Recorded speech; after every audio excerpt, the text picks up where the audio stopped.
என் பிள்ளைக்கு கல்யாணம் ஆகி புதுசா மருமவா வந்துட்டா வீட்டுக்கு. இனி சம்பள பணத்தை வாங்கி அவட்ட தான் கையில கொடுக்க சொல்லணும். செல்லத்தர வந்துட்டியா மக்களே? ஆமாமா, இப்பதான் ஆபீஸ் முடிஞ்சு வரேன். என்ன பண்ணு? கிளம்பிட்டேங்க, போமா? சரிப்பா போவும். நாங்க 2 பேரும் வெளியே போயிட்டாரோம். சரி மருமோள.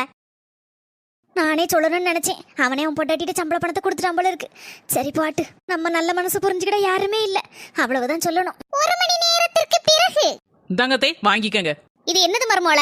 ஸ்வீட்டு தே, உங்களுக்கு பிடிச்ச ஸ்வீட் எல்லாம் இருக்குதுல்ல. எனக்கு எதுக்கு மருமோள இவ்வளவு ஸ்வீட் எல்லாம்?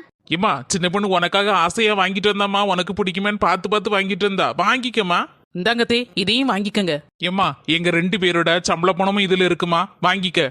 சின்னத்தர, நானே உங்ககிட்ட சொல்லணும்னு நினைச்சேன். உன் சம்பள பணத்தை வாங்கி உன் பொண்டாட்டி வந்துட்டாலப்பா, இனி அவட்ட கொடுத்துருன்னு. அதுக்குள்ள நீங்க 2 பேரும் சட்டுன்னு வந்து கடைக்கு போயிட்டீங்க. முத என் சம்பள பணத்தை உங்ககிட்ட கொடுக்கேன். அதை வெறுமனையா கொடுக்க முடியாதுல, அதனாலதான் ஸ்வீட்ஸ் வாங்குறதுக்காக கடைக்கு போன 2 பேரும். நான் தான் தப்பா புரிஞ்சுக்கிட்டேன். மருமோள, இனி நீ வந்துட்ட. நீனே குடும்பத்தை பாத்துக்க மருமோள, நீனே சம்பள பணத்தை வச்சுக்க.